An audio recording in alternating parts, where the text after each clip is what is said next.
untuk mengembangkan sustainable development, membangun iptek biru, ini sesuai dengan arahan Pak Presiden ya, iptek hijau untuk sustainable development, iptek biru basis sumber daya maritim kita yang luar biasa sekali, dan akselerasi transformasi digital atau industri 4.0, jadi berbasis teknologi dan terutama pada masa pandemi ini untuk pemulihan ekonomi pasca pandemi serta pariwisata. Ditambah lagi satu hal adalah untuk bidang kesehatan, karena itu sangat penting bagi kita semua. Pandemi ini menyadarkan kita betapa sangat bergantungnya kita pada impor.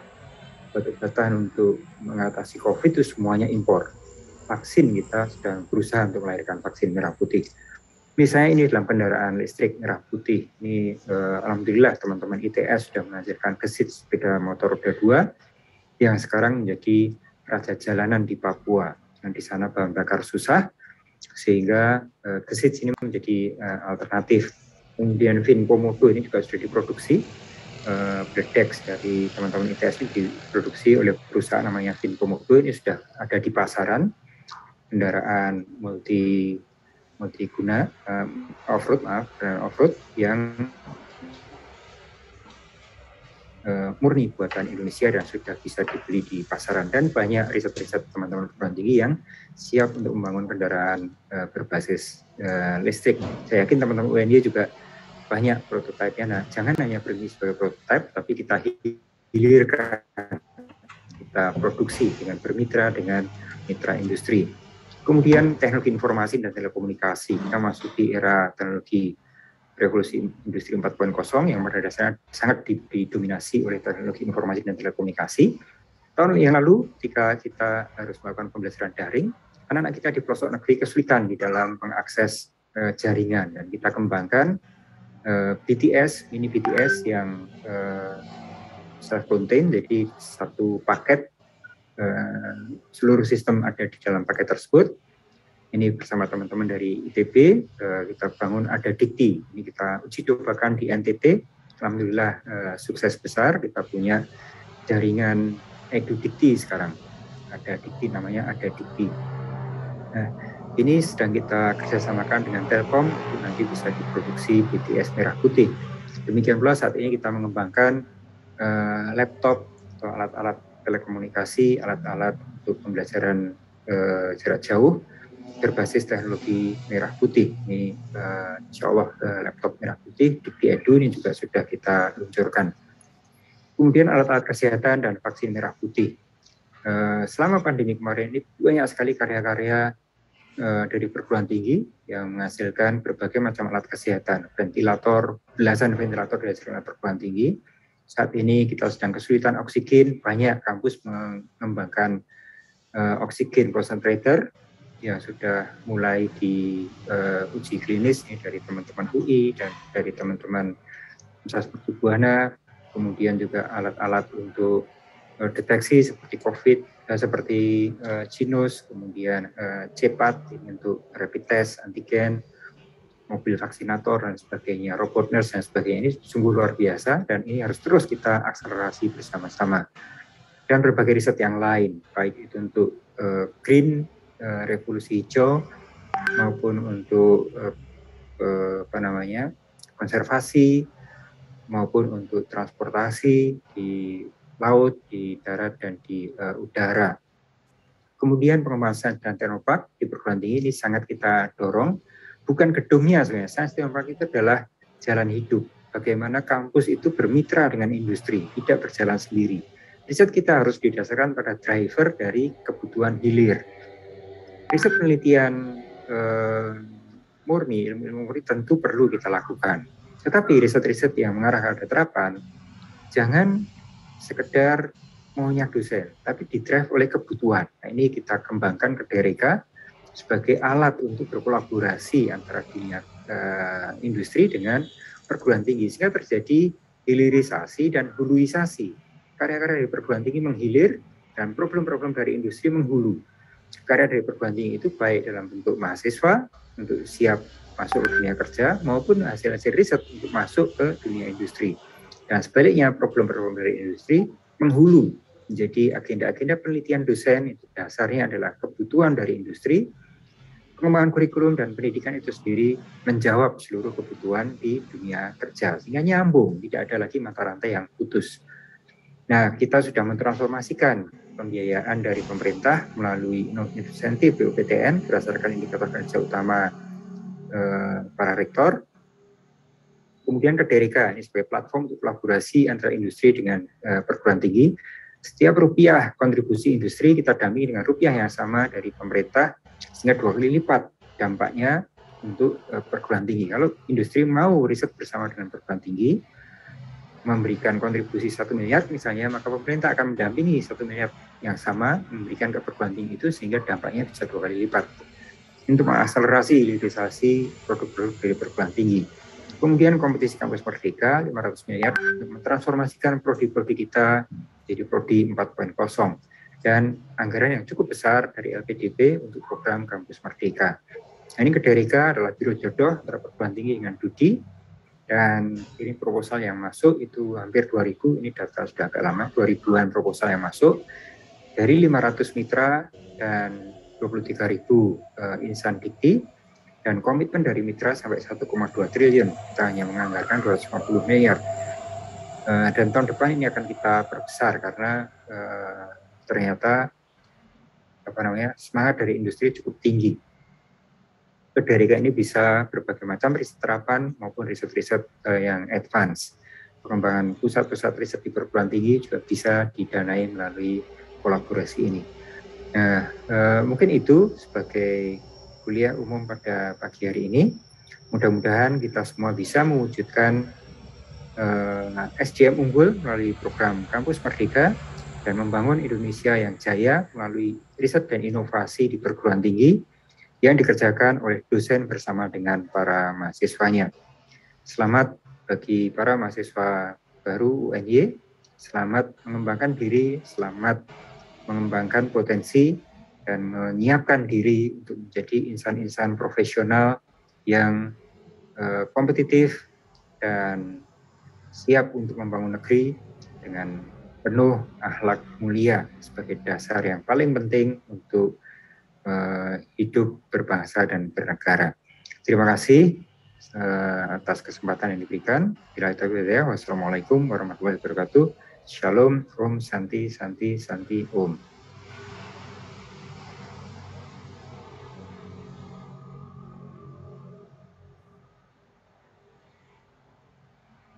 Bapak, Ibu, serta para mahasiswa yang berbahagia, sebelum kita lanjutkan paparan materi berikutnya, akan kita saksikan kembali sebuah persembahan lagu. Pada kesempatan yang berbahagia ini, akan menyanyikan lagu yang dipopulerkan oleh God Bless, Rumah Kita. Selamat menyaksikan.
rumah kita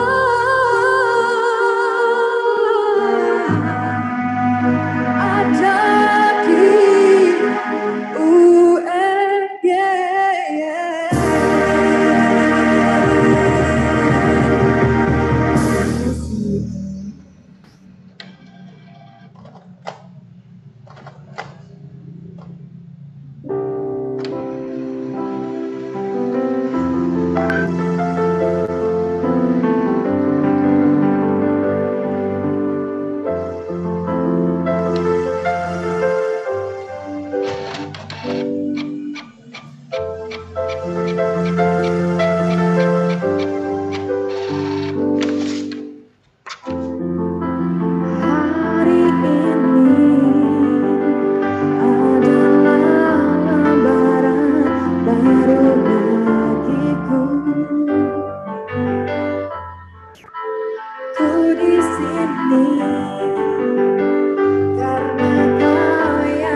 UNY.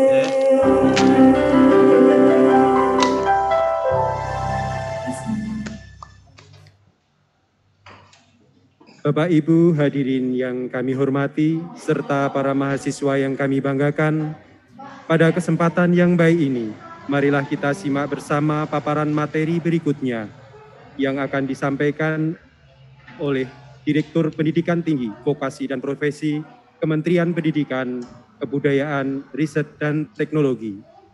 Yang kami hormati, Bapak Dr. Beni Bandana Jaya, STMT, disilakan. Terima kasih.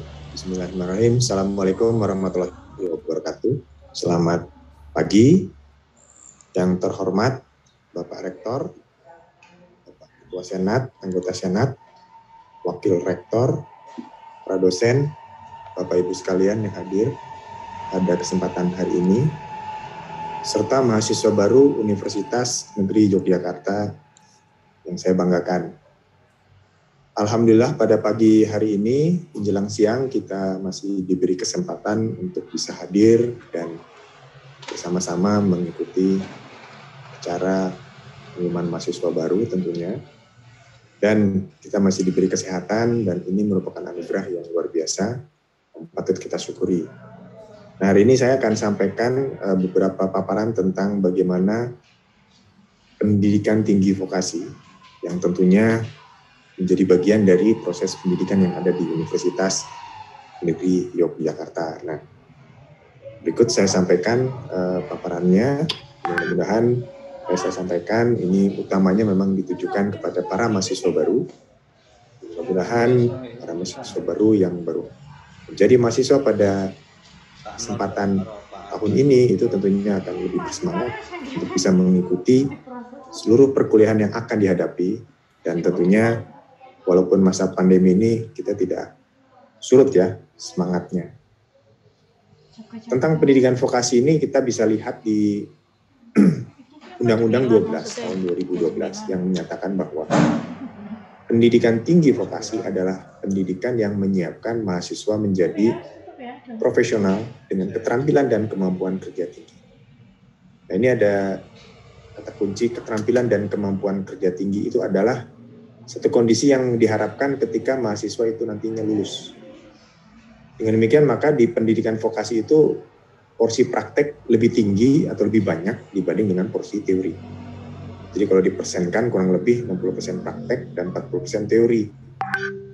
Ini karena kalau seseorang ingin meningkatkan kemampuan keterampilan, ya, terutama misalnya menggunakan tangannya menggunakan mesinnya, ya, kemudian memahami bagaimana mengoperasikan sebuah alat dan sebagainya, itu dia perlu latihan. Karena kalau kita belajar sesuatu, ya, tanpa kemudian mencoba, ya, tentang apa yang kita pelajari, misalnya menggunakan mesin, itu tentunya keterampilan yang kita kuasai itu kurang.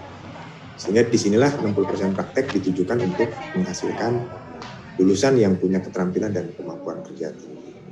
Sehingga diharapkan nanti skill atau kemampuan psikomotoriknya dari lulusan itu ya cukup memadai. Nah, kita juga dorong ya soft skill yang baik. Ya, artinya memang soft skill ini merupakan bagian dari kompetensi yang memang akan diharapkan ada pada lulusan.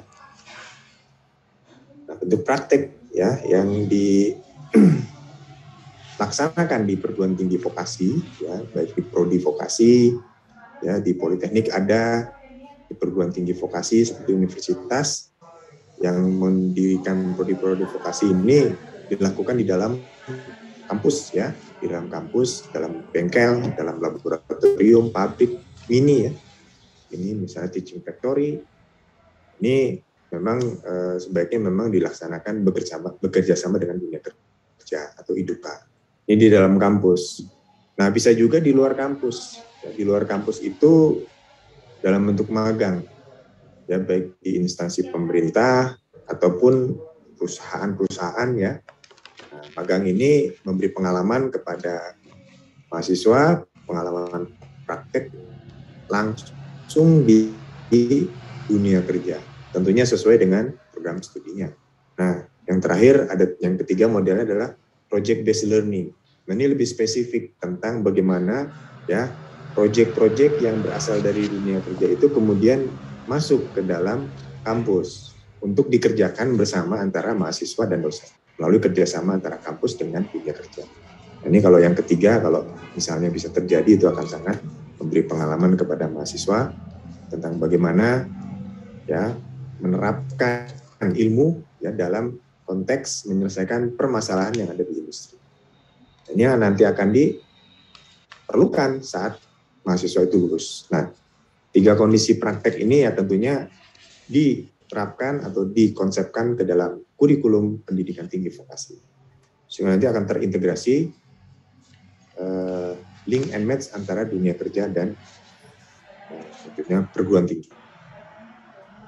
Nah, kenapa semua itu kemudian kita dorong? Nah, ini kita ada informasi tambahan atau informasi yang mungkin sudah sering kita dengar, yaitu adanya bonus demografi Indonesia. Kapan itu terjadi? Kurang lebih kalau diperkirakan ini grafik ya yang menunjukkan bahwa ada satu kondisi di tahun 2030 penduduk Indonesia yang berada pada masa kerja atau usia kerja itu jumlahnya lebih besar dibanding dengan penduduk yang di luar usia kerja, dibanding dengan negara-negara lain. Jadi di 2030 itu Indonesia termasuk negara yang punya potensi sumber daya manusia yang luar biasa. Ini kan kita harus siapkan dari mulai sekarang. Termasuk di dalamnya bagaimana mengembangkan pendidikan vokasi. Nah, ini adik-adik mahasiswa baru itu bagian dari ya manusia-manusia Indonesia yang akan dibangun, disiapkan untuk menghadapi bonus demografi sehingga menjadi manfaat yang luar biasa bagi Indonesia. Bukan sebaliknya. Bayangkan kalau sekian banyak penduduk Indonesia yang harusnya bekerja tidak bekerja gitu. Itu kan kerugian ya. Agar tidak terjadi kerugian itu, maka kita siapkanlah ya mahasiswa-mahasiswa untuk nanti lulus ya tahun 2030 berkiprah di dunia kerja, sehingga nanti bonus demografi itu menjadi keunggulan ya buat Indonesia, meningkatkan ekonomi Indonesia. Dengan demikian itu arahannya sudah kita ya dengar juga dari mulai pimpinan tertinggi di Indonesia menyatakan bahwa kebijakan pengembangan nasional Indonesia itu diarahkan di antaranya ya salah satu yang utama adalah pembangunan sumber daya manusia. Sampai tahun 2024 Kemendikbud ya sebagai bagian dari kementerian yang mengembangkan sumber daya manusia kemudian buat kebijakan bahwa untuk meningkatkan ya lulusan ya, kompetensi lulusan itu tentunya salah satunya adalah dengan cara meningkatkan keterlibatan dunia kerja, dunia usaha, dunia industri di dalam kegiatan pendidikan. Kalau di sini sangat dinyatakan pendidikan vokasi kuncinya adalah link and match. Itu menurut Kementerian Pendidikan dan Kebudayaan yang dinyatakan oleh Mendikbudristek Mas Nadiem Makarim. Nah, selanjutnya arah dari pendidikan kita itu sebetulnya nantinya tujuan utamanya pada akhirnya adalah bagaimana lulusan itu bisa bekerja. Bukan cuma bekerja, juga misalnya bisa berwirausaha. Ya, bisa kemudian melanjutkan kuliah. Artinya berdaya guna. Tidak nganggur. Intinya seperti itu.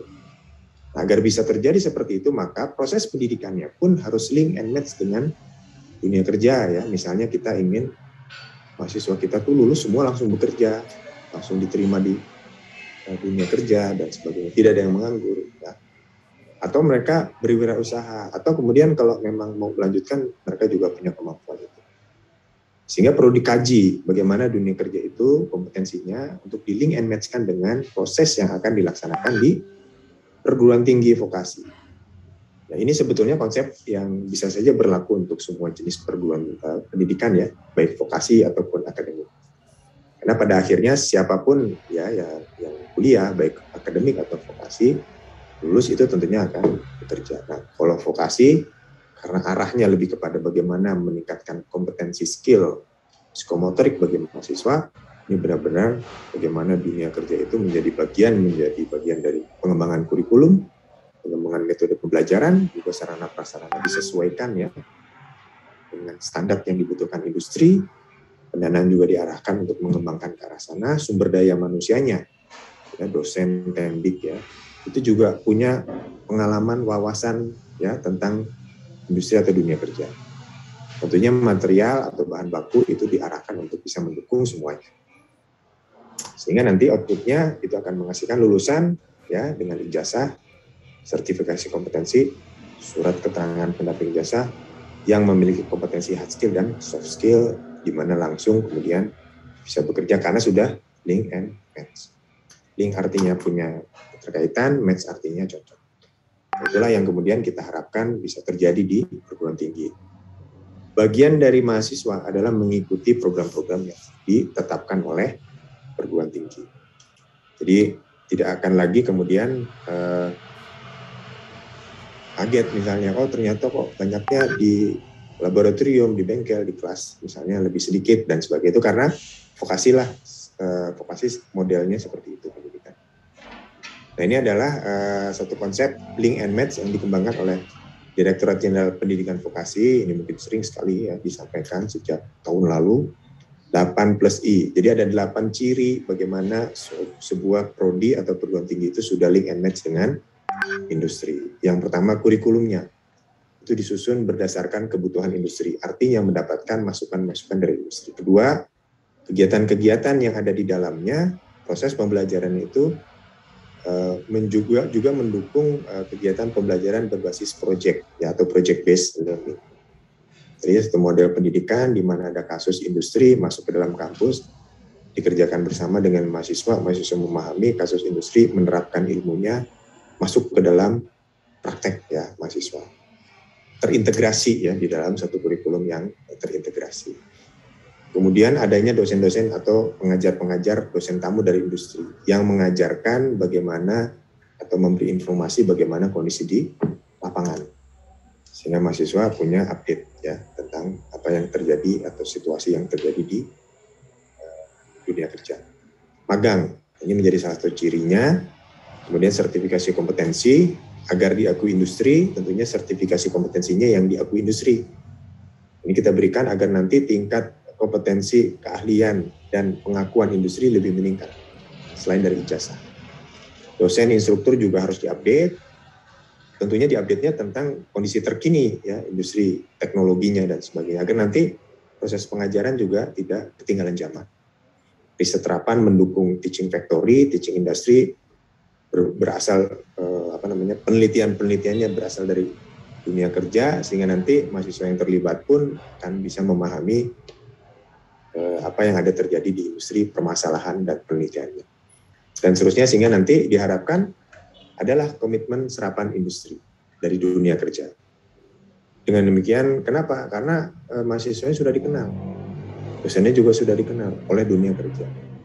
Kemampuannya sudah diketahui dari magang dan sebagainya. Dengan demikian maka diharapkan nanti serapannya tinggi ya di dunia kerja.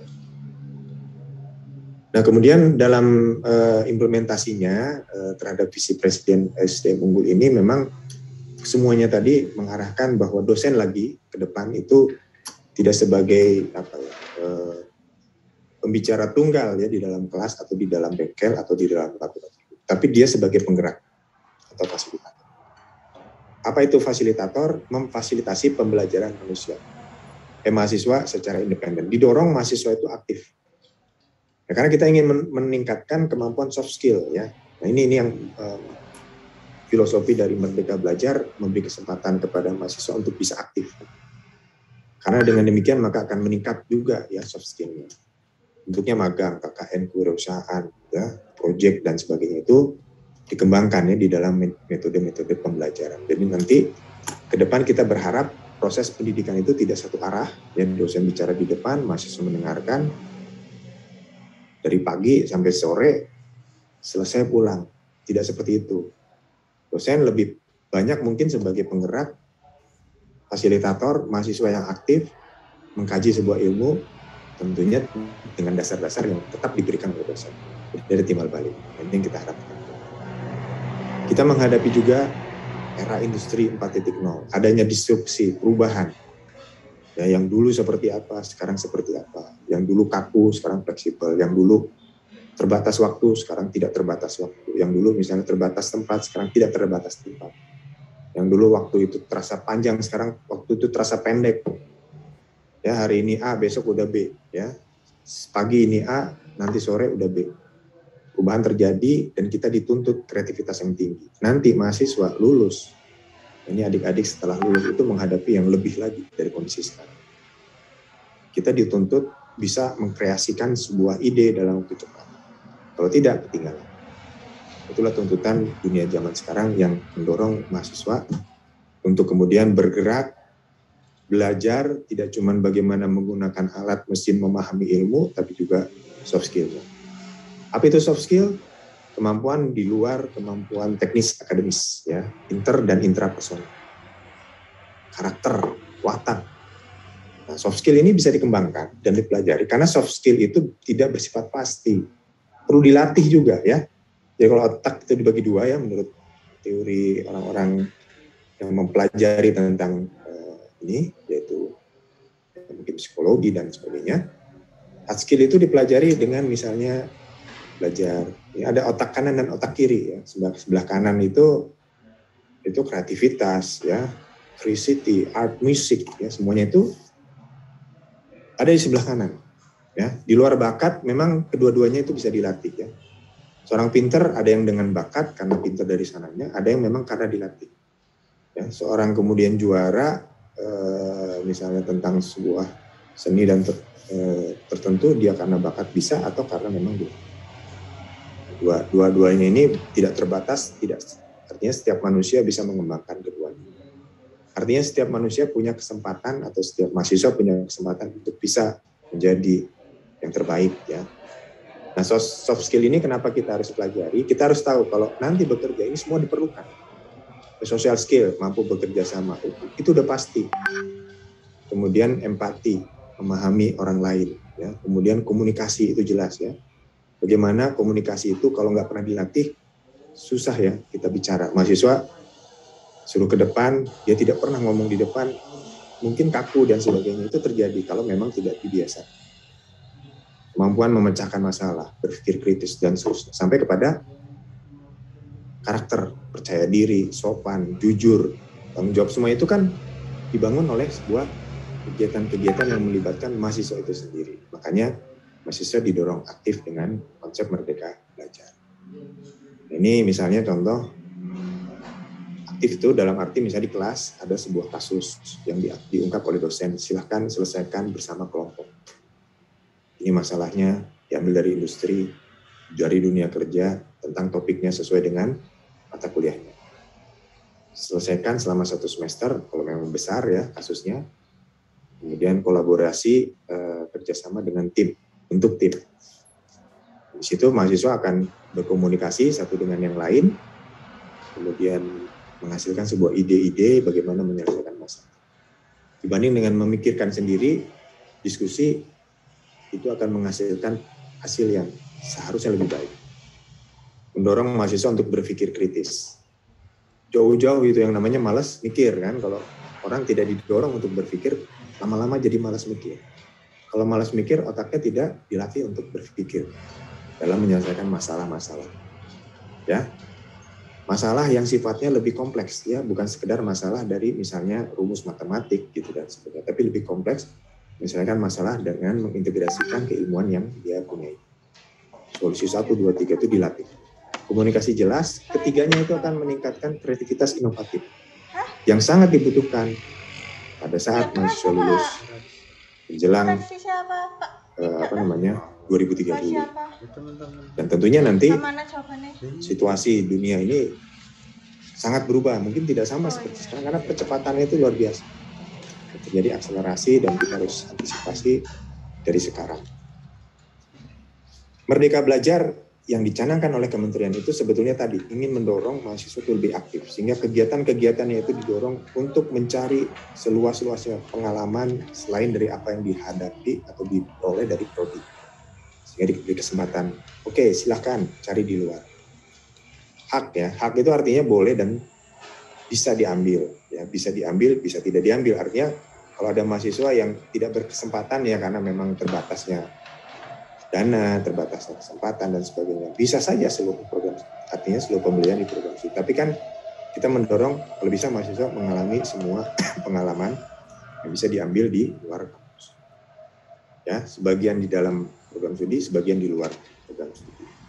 ya, baik di dalam kampus sendiri, ya sesama prodi kan, beda-beda prodi kan itu bisa saja ya saling bertukar belajar. Di situ mahasiswa bisa belajar di prodi yang lain yang tentunya mendukung kompetensinya. Bisa saja keluar ke kampus lain, belajar di sana, itu akan lebih banyak lagi pengalamannya.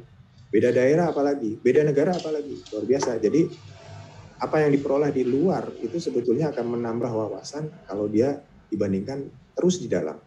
Karena kalau di dalam kan berarti itu aja ya pengalaman. Mungkin setahun 2 tahun juga sudah semuanya bisa dipelajari. Tapi ketika di luar ada banyak hal baru yang bisa diterima dan dialami, sehingga itu akan meningkatkan wawasan.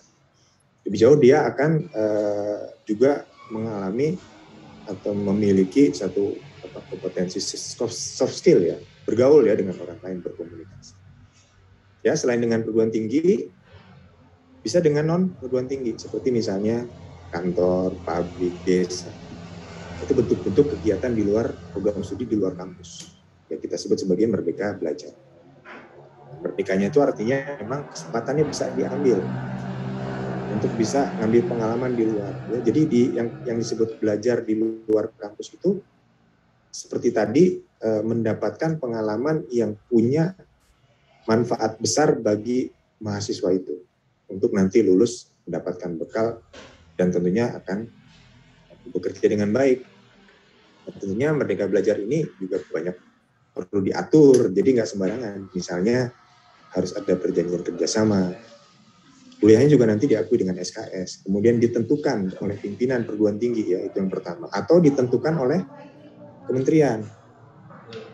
Nah, kementerian ini kemudian bisa membuat program-program ya. Nanti ada beberapa program yang ditetapkan oleh Dikti, ada beberapa program yang ditetapkan oleh Diksi atau yang gabungan yang bisa diikuti oleh mahasiswa, tapi memang sifatnya kompetitif kalau di kementerian.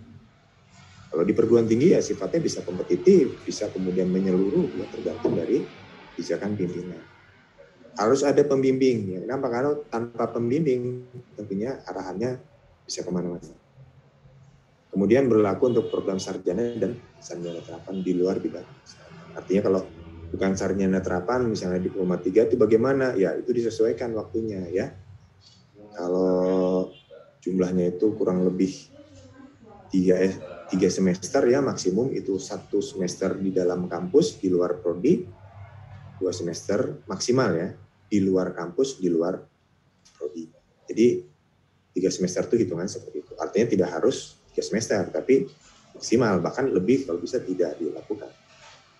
Ini model-model merdeka belajar yang sudah ditetapkan atau akan dijalankan oleh kementerian dari mulai magang, praktek kerja, proyek di desa, mengajar di sekolah, pertukaran pelajar, penelitian, kemudian kegiatan wirausaha, studi, proyek independen, proyek kemanusiaan. Nah, ini 8 model kegiatan merdeka belajar yang akan ya atau sedang dijalankan oleh kementerian. Bisa juga diadopsi oleh perguruan tinggi ya yang punya program sama, itu silahkan dilanjutkan dengan pendanaan dari perguruan tinggi tentunya. Ini program kemahasiswaan yang ada di Direktorat Pendidikan Tinggi Vokasi dan Profesi yang sudah jalan pada tahun 2021. Ada mulai sertifikasi kompetensi mahasiswa, ada kewirausahaan, jadi kita kasih modal bagi mahasiswa-mahasiswa yang mengajukan usulan yang terbaik yang kita berikan. Ada fasilitasi magang, tentunya ini memberikan ongkos lah, jadi istilahnya bukan memberikan bulanan. Ada program kreativitas mahasiswa, ini PKM. Ada program pemberdayaan masyarakat desa, ini seperti KKN. Nah, yang terakhir yang sedang jalan nanti siang ini akan kita luncurkan itu mikrokredensial ya dari LPDP, magang dan studi independen bersertifikat. Nah, ini termasuk yang luar biasa pembiayaannya sampai ada uang saku dan sebagainya. Nah, mudah-mudahan semua program ini kemudian bisa diikuti oleh mahasiswa, tapi tentunya terbatas karena memang sifatnya kompetitif.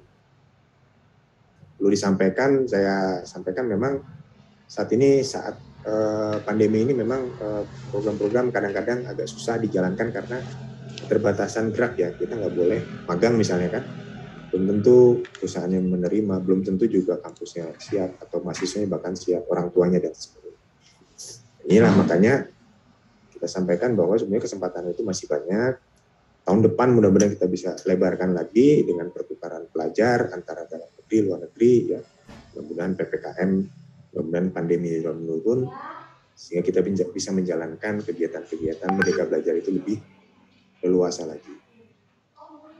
Nah, ini kesimpulannya ada beberapa muatan utama ya kalau pendidikan vokasi, link and match dengan dunia kerja tadi cirinya ya seperti itu. Kemudian magang itu jelas. Biasanya prodi vokasi itu punya magang ya. Jumlahnya ya relatif tergantung kebijakan dari perguruan tinggi. Kemudian ciri lain adalah prakteknya lebih banyak dari teori. Kemudian saat ini didorong untuk bagaimana setiap prodi itu juga memasukkan teknologi informasi komunikasi dalam metode pembelajaran. Biar mengenal.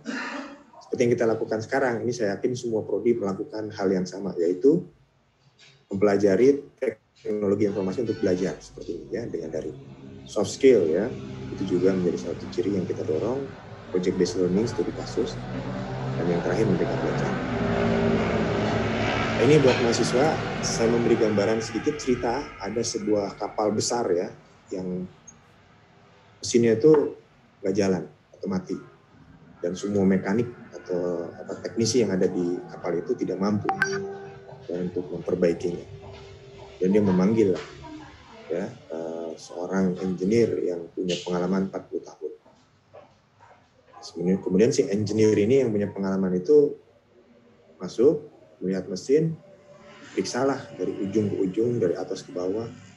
Mesinnya dicek sana sini, dilihat.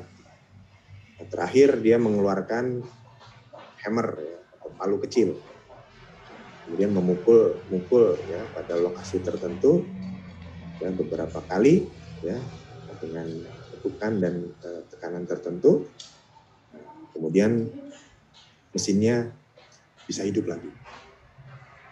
Ini sebuah ilustrasi singkat ya. Kemudian 3 hari kemudian engineer itu bilang biayanya $10.000. Pemilik kapal kan kaget, kok mahal sekali, ya, padahal Anda hampir tidak melakukan apapun. Dan dia perhatikan kan, ini cuma lihat, kemudian ketuk, mesinnya nyala. Jadi seolah-olah tidak melakukan apa-apa. Kenapa 10.000, kata si pemilik kapal. Nah, engineer menjawab, jawabannya sederhana. Memukul dengan palu itu harganya $2. Tahu di mana tempat memukul dan bagaimana caranya memukul itu harganya $9.998. Jadi ada sesuatu yang dihargai tinggi dan kita juga harus bisa menghargai tinggi ya kemampuan kita. Itu adalah pemahaman, kemampuan mengetahui di mana harus diselesaikan. Ini lesson learn-nya. Jadi seseorang nanti ya Anda, adik-adik sekalian, ketika lulus itu akan dihargai karena kompetensinya. Di kerja ya, di pekerjaannya, karena kompetensi keahliannya. Dimana kalau seorang yang ahli itu dapat menyelesaikan masalah dengan akurat, bahkan dengan cara yang paling simpel. Ya, ada juga yang bisa menyelesaikan tapi ruwet gitu. Nah, itu mungkin tidak terlalu ahli berarti ya. Dan itu diperoleh karena kemampuan meningkatkan keahlian khususnya itu memang dilakukannya dengan baik. Tentunya perlu waktu dan proses dalam mengasah keahlian, yaitu sabar, konsisten, persisten, gigih, tidak mudah menyerah. Tentunya berdoa. Jadi ini adik-adik ini sudah sampai tahap masuk perguruan tinggi. Dulu pernah SD, SMP, SMA. Kalau nggak pernah SD, SMP, SMA, dengan sabar melewati sampai lulus, nggak akan itu jadi seorang mahasiswa sekarang. Nah, tapi belum selesai nanti ya, masih terus belajar sampai kemudian menjadi profesional.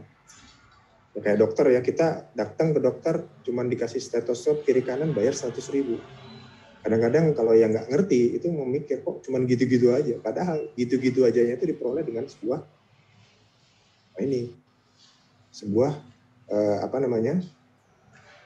kerja keras.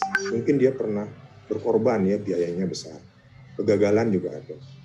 Kegigihan, dedikasi, hard work semua. Jadi yang kelihatan sama kita itu ada sesuatu yang sudah sukses. Tapi kita di balik itu, adik-adik juga akan perlu mengalaminya, sehingga nanti ketika muncul sukses itu sebetulnya berkat sebuah kerja keras.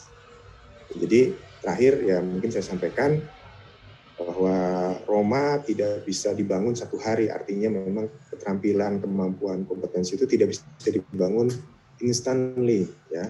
kita harus sabar menjalaninya, belajar terus sampai lulus ya, jangan baru 1 semester sudah capek putus asa atau baru 1 tahun atau apalagi udah 3 tahun mau lulus ya.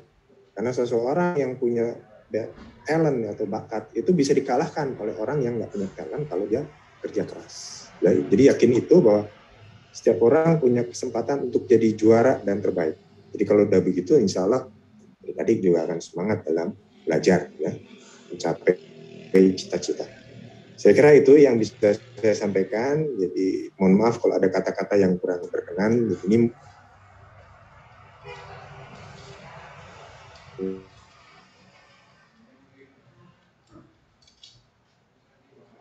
dalam